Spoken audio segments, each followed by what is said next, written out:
Hi, this question comes from Mike on Facebook. He wants to know, what is my take on the vaccination controversy? I'm so glad you asked.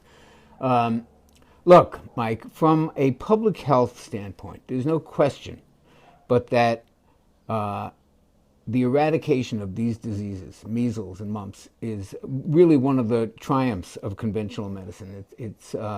These diseases are devastating. I mean, devastating. Most of us in our lifetime really didn't have much experience with them, but they were devastating diseases. And if you're a public health official, it's very important to you that people don't plant doubts about the whole vaccination thing, because you get a few people, like we have had here recently in California, who, for whatever reasons, and I'm going to get to those in a minute, decide that the vaccines cause autism, or that that they're a terrible threat to their kids, and they decide not to vaccinate. And then you have the problem of herd immunity. You've got, a dozen people in the herd who are not immune, and they are totally capable of catching and transmitting these diseases, which, by the way, are unbelievably contagious. And so if you're a public health official, the last thing you want is a Jenny McCarthy or any public figure going around saying, hey, parents, let's not vaccinate our kids. It causes terrible things to happen. So I understand that. I understand why there's been such an outcry, and why everyone from Jon Stewart on has, pretty much made fun of the vaccination deniers, if you will. Let me point out the other side of that. Every one of us has a system in our body for detoxification. It was hardwired. We all have it. It's called the cytochrome P450 enzyme system. It's in our livers. And it gets rid of bad stuff. It gets rid of any toxin that we put into our body, any medicine, any foreign object. That's ground central for detoxification. Well, if you believe, like I do, in biochemical individuality, I think it's hard to argue with the idea that there are enormous variations in that cytochrome P450 enzyme system. And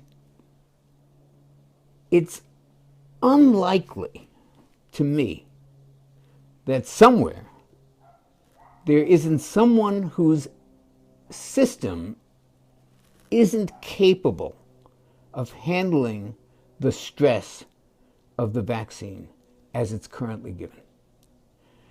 They may be 1 in a million, but they do exist. And even if it's 1 in a million in a country, in a world of 7 billion people, that's thousands and thousands of kids. So I don't think that simply dismissing the quote-unquote vaccine deniers or skeptics is necessarily the answer. But we've got a huge dilemma here. If enough people, if any people, start to really doubt the efficacy of these vaccines, or their connection to autism, or any other terrible thing that happens in childhood, we could have a huge public health problem. On the other hand, you gotta admit the possibility that some kids' immune systems are simply not equipped to handle that kind of an insult, if you will. The vast majority, absolutely. When they say these autism vaccine studies have been debunked, absolutely. From an epidemiological point of view, from looking at, thousands and thousands and thousands and thousands of cases of vaccinations, yes, overall they are safe. They do not cause these kinds of terrible neurological disturbances. But I will not, I'm unwilling to believe that it's not possible that that happens once in a while. And the question then becomes, what do you do? I think there's a lot of scare tactics, obviously. There's a lot of bad science. There's a lot of people walking around who don't know what they're talking about. But I think there's a reasonable case to be made that there are individual variations in the immune system such that it might be expected that occasionally, something terrible would happen and it would overwhelm the system of a developing child. And are there enough of those cases to make a scientific case that it's true? No, there aren't. But if you're one of the parents to whom that experience happened, it's going to be hard to convince you that it didn't happen.